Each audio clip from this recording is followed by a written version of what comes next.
दोस्तों हक़ मौजूद दोस्तों असां हिन वक़्तु मौजूदु आहियूं ॻोठ राणाहू तालके खिपरे जो ज़िले सांगड़ जो ही ॻोठ आहे। अछड़ो थर जो ही इलाइक़ो सॾियो वेंदो आहे जेको हिन वक़्तु ॾुकार मुतासिर आहे। असां हिते सिंध फेसबुक फ्रेंड जे तरफ़ां हिकु मेडिकल कैंप अरेंज कई आहे।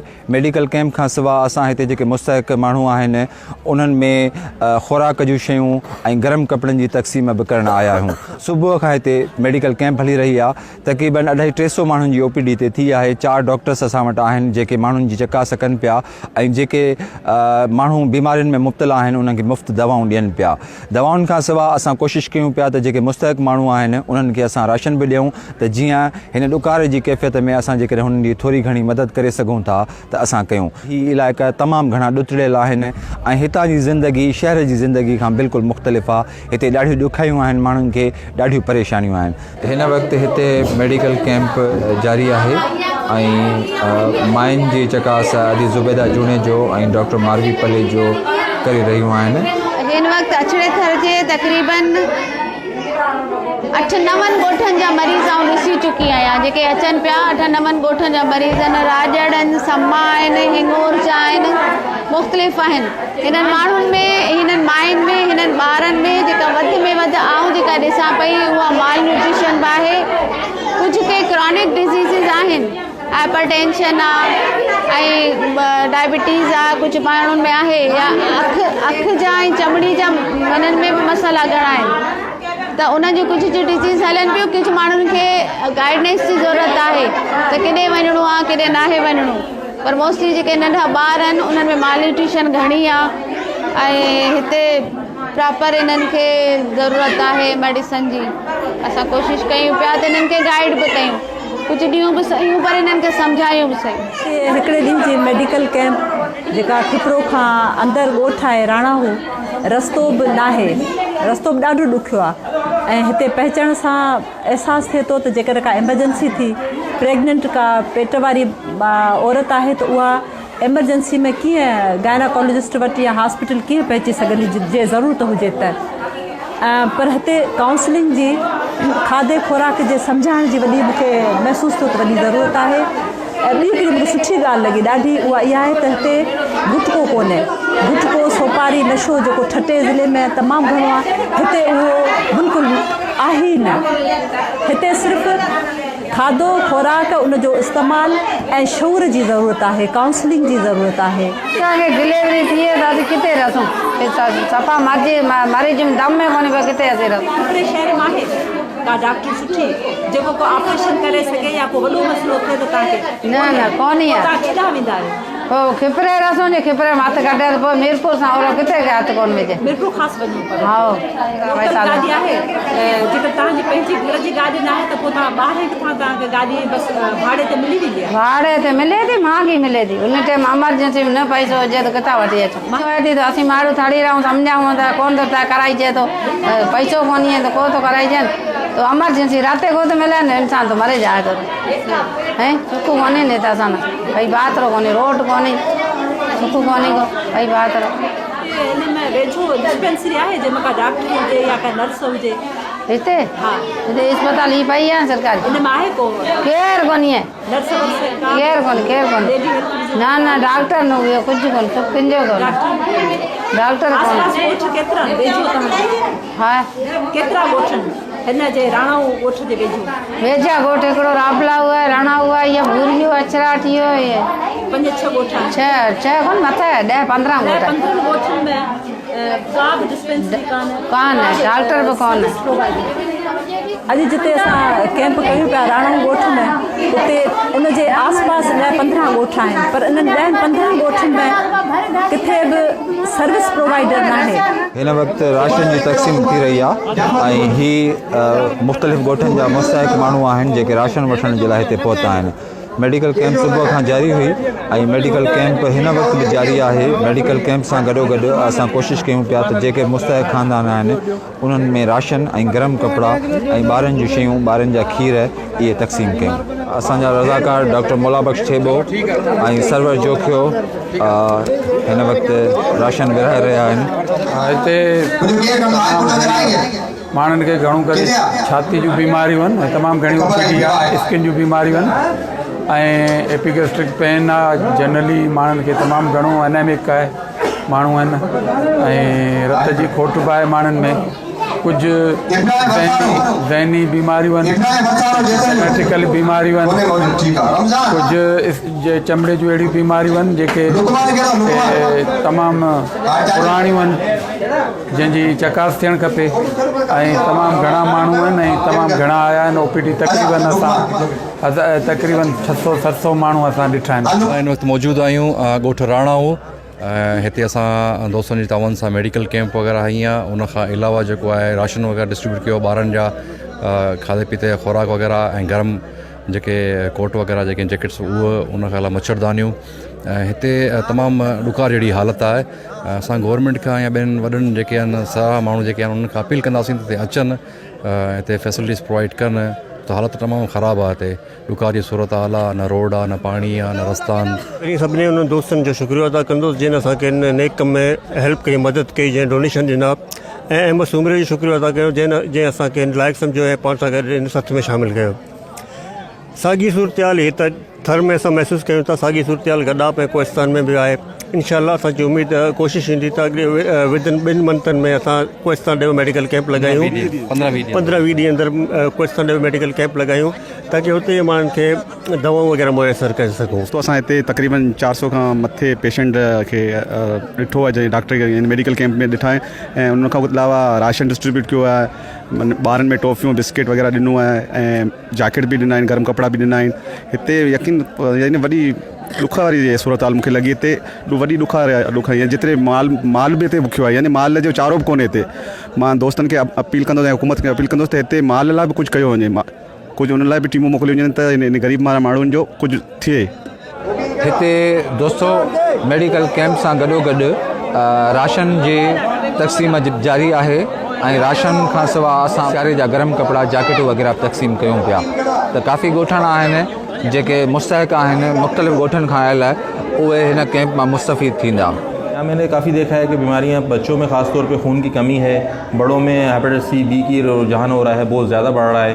पानी की कमी की वजह से पानी की शायद ख़राबी की वजह से यहाँ मैदे के इतने ज़्यादा मरीज़ हैं हद से ज़्यादा समझो कि 75-80% मैदे के मरीज़ आ रहे हैं। जो हड्डियों में पेन है RF फैक्टर पॉजिटिव है काफ़ी का हद से ज़्यादा का बच्चों में खून की बहुत ज़्यादा कमी है। यहाँ के लोगों का ख़ास तौर पे ख्याल रखा जाए और देखा जाए यहाँ के लोगों को क्या क्या चीज़ की ज़रूरियात है खाने पीने के लिहाज से ख़ास तौर पे पानी के लिहाज से इन लोगों को देखा जाए कि भाई उनको पानी की फ्राहमी की जाए। मेन चीज़ में यहाँ प्रॉब्लम पानी की है कि 75 मरीज़ जो है ना मैंने देखे हैं कि वो आल टू आल मैदे के लिए आ रहे हैं। वहीं से जो बीमारियाँ बढ़ रही हैं हेपेटाइटिस C B ये चीज़ें फिर इनमें खाने की कमी है बच्चों में बहुत कमज़ोरी है बच्चों की तवानाई के लिए खाने पीने के लिए राशन के लिए कुछ और भी हैं दूध के लिए कुछ भी दिया जाए इनकी हड्डियाँ कमज़ोर हैं बहुत। SN GA लतीफ़ कैंप में मेडिकल कैंप जो असांजो फर्स्ट प्रायोरिटी हुई तक़रीबन लगभग 250 खां मथे जेके आहिनि मरीज़ हिते पंहिंजो चकास कराए चुका आहिनि ऐं फ्री जेको आहे मेडिसन हिते उनखे ॾिनी वई आहे डॉक्टरनि जी टीम बि असां गॾु मौजूदु आहे।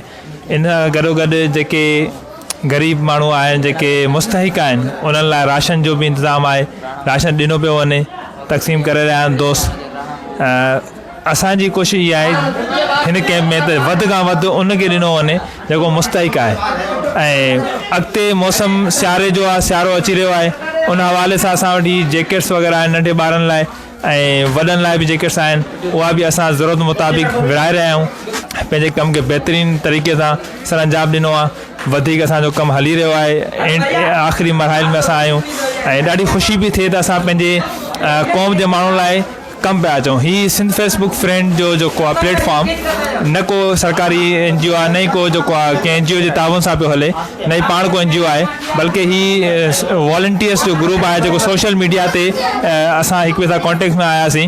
साईं अहमद सुमरो जेको हिन जो फाउंडिंग मेंबर आहे तक़रीबन 2014 वारे जेको सुकार आयो थर में उतां साईं जी कोशिशूं स्टार्ट थियूं ऐं ॾींहों ॾींहुं इहो काफ़िलो वधंदो वियो दोस्तनि जो ताउन में जारी रहियो मुख़्तलिफ़ दोस्त टाइम टू टाइम पंहिंजी हैसियत मुताबिक़ ताउन कंदा रहिया ऐं बहितरीन तरीक़े सां कमु कंदा बि रहियूं। अॼु हिन कैंप में शामिल थी दिलि बि ॾाढी ख़ुशि पई थिए ऐं अॻिते लाइ बि इरादो पिया कयूं त जॾहिं बि साईं कोशिशि कंदो असां ज़रूरु गॾु हूंदासीं। हक़ मौजूद साथियो, असीं अॼु अछड़े थर जे खिपरे जे तालके खिपरे जे इलाइक़े राणाऊ में आहियूं। असीं हिते अॼु मेडिकल कैंप लॻाई आहे। तक़रीबन असांजी टीम आहे, डॉक्टर सीनियर स्पेशलिस्ट आहिनि, उनजी टीम आहे। ऐं तंहिंखां अलावा सामान आहे असांजो जेको राशन जो असीं गॾु कयोसीं। असीं कराची यूनिवर्सिटी जे हवाले सां सिंधी शागिर्द 7 दोस्त हुआ। तंहिंखां अलावा सिंध फेसबुक फ्रेंड जा जेके रज़ाकार आहिनि सभिनी गॾिजी करे जेको सामान वरितोसीं उहो अॼु हिते अछड़े थर जे मारोड़ में असां तक़सीम लाइ आया आहियूं। जीअं असां वटि राशन आहे, दवाऊं आहिनि। राशन में आहे कणिक, अटो, खंडु जेको आहे, जेको पंहिंजे वस आहे, जेतिरो असां मुमकिन आहे असीं पंहिंजे हिसाब सां उनजी मदद कयूं पिया। हक़ मौजूद अॼु असांजी मेडिकल कैंप आहे हथोंगे शहर खां राणाऊ में। असां तक़रीबन 550 पेशेंट हिन वक़्तु ओपीडी करे चुका आहियूं। असां अछड़े थर में मौजूदु आहियूं। हिते जेके असां ॾिठोसीं, असां हिते मेडिसन ते वियासीं, डॉक्टर चेकअप पिया कनि। सो हितां जे जेके मासूम ॿार आहिनि उन्हनि में कैल्शियम जी घटिताई, औरतुनि में अजीब सी हिकिड़ी क़िस्म जा फट क्या ऐं ब्लड प्रेशर जी हुननि जो तमामु घटि पियो रहे। कमज़ोरी जे हिसाब सां बि हिते तमामु घणी आहे। सो हिते हिकिड़ो मेडिकल जो इदारो गवर्नमेंट खे अपील कजे थी त हिते हिकिड़ो इदारो क़ाइमु करे जीअं हितां जा जेके माण्हू आहिनि उहो तुर्त इलाजु वठी सघनि। दोस्तो हिन वक़्तु असां पाण राशन विराइण जी हिन तक़रीब में शामिलु थिया आहियूं ऐं कुझु मुस्तहिक़ ख़ानदाननि खे अॼु गुलाब सिंह सोडे सामान ॾिनो आहे ऐं कुझु ख़ानदान आहिनि जिन खे असां सामान हाणे ॾींदासीं। चाचा कहिड़े ॻोठ मां आया आहियो तव्हां? असां हिन ॻोठ जा आहियूं। पाण केरु आहियो? तव्हांजो नालो? नालो वरसारे मुंहिंजो। अच्छा, हिन ई ॻोठ जा आहियो, तव्हां राजड़ आहियो पाण? ठीकु।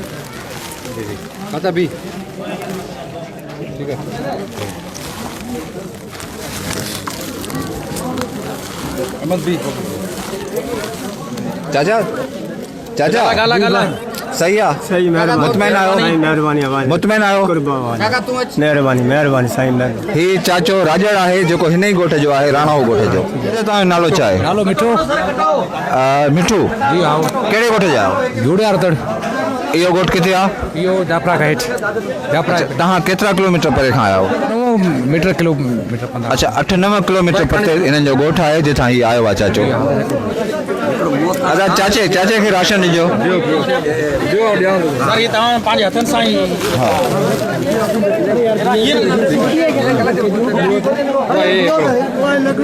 वो बॉर्डर जो एरिया है जो इंडिया के बॉर्डर के लगे थो।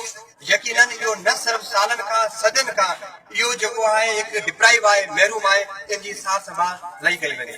जॾहिं त आउं दोस्तनि जो वरी शुक्रगुज़ार आहियां जेके कराची खां ऐं आसपास जे परे परे इलाइक़नि खां पंहिंजी नौकिरी छॾे, कारोबार बंदि करे, वक़्तु सीड़ाए, पंहिंजी जेब ख़र्ची गॾु करे कराची जे मुख़्तलिफ़ चौकनि ते इमदादी कैंपूं लॻाए फंड गॾु करे माण्हुनि जी मिसकिन मदद जे लाइ हाज़िर आहे।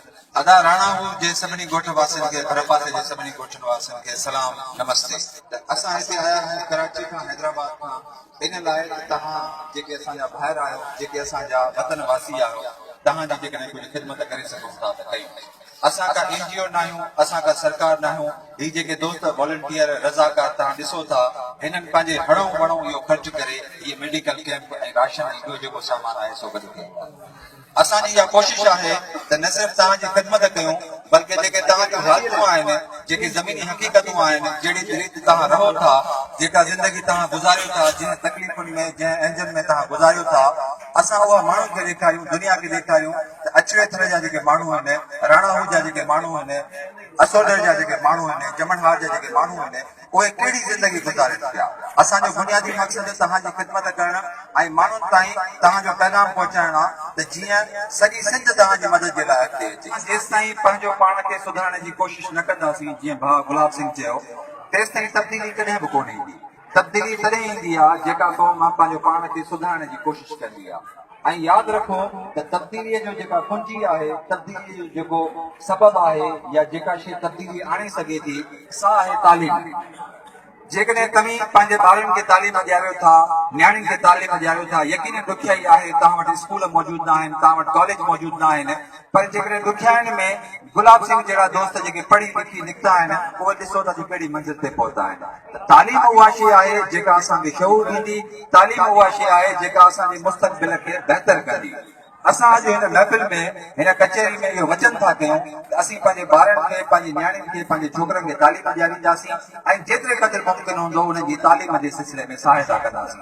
कहिड़ा दोस्त आहिनि जेके असां सां वाइदो कनि हथ मथे कयो हथ मथे कयो ज़बरदस्त। हाणे इहो वाइदो तव्हांजो असांजो बरक़रार आहे। साल खां पोइ 6 महीने खां पोइ असां ईंदासीं त वरी इहो वाइदो असां तव्हां सां बचाईंदासीं। ॻोठ राणाऊ में मेडिकल कैंप ऐं ॿिए सामान जी तक़सीम खां पोइ हाणे सिंध फेसबुक फ्रेंड्स जे रज़ाकारनि जो सफ़र जारी आहे।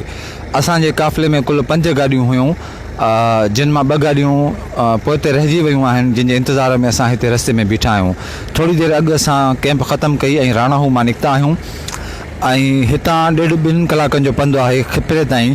खिपरे पहुचण खां पोइ पाण कोस्टर में चढ़ंदासीं ऐं पोइ कराची ऐं हैदराबाद जो सफ़र शुरू कंदासीं। ही अछड़े थर जो इलाइक़ो आहे ऐं भिटूं आहिनि, वारियासो सफ़र आहे, इंतिहाई ॾुखियो सफ़र आहे। हिकिड़ी गाॾी रस्ते में ख़राबु थी वई जंहिंखे टोचन करे असां शहर ताईं पहुचायूं पिया ऐं इन टोचन करण जे लाइ असां हीअ डाटसन ख़ासि तौर ते हायर कई आहे। वापसीअ जो सफ़र अञा जारी आहे। शाल सिंध जो ही बदहाल इलाइक़ो आहे जिथे माण्हू ॾाढी पीड़ा में आहिनि। ज़िंदगीअ जी का सहूलियत कान्हे, रोड न आहिनि, रस्ता न आहिनि, स्कूल न आहिनि ऐं माण्हू ॾाढी पीड़ा भोगी रहिया आहिनि।